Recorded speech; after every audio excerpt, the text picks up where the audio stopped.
Unrest growing in the Middle East over concerns that Israel's war against Hamas could spark a wider conflict. Demonstrations turning violent outside the U.S. Embassy in Beirut, Lebanon. ABC's Mola Lenghi taking cover amid the chaos. As you can see, protesters pushing back against security forces, starting by throwing rocks, launching fireworks. It's been a constant push and pull here between security forces and the protesters who are trying to push up against the American embassy. They say they are outraged at Israel's bombardment of Palestinian citizens and the U.S. support for it. Tensions skyrocketing following the explosion at a Gaza hospital that killed hundreds of Palestinian civilians.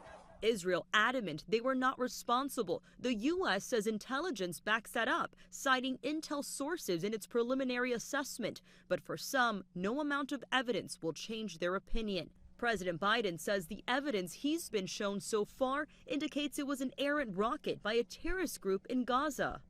I come to Israel with a single message. You're not alone.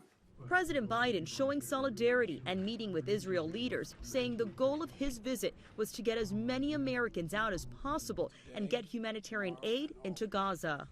Biden says Egypt's president has agreed to open the Rafah crossing gate to allow up to 20 trucks with aid through, expected to arrive Friday. Meantime, a warning that the war is increasing the chances of violence domestically. New intelligence bulletin says potential targets include individuals and institutions perceived as symbolic of or tied to the conflict.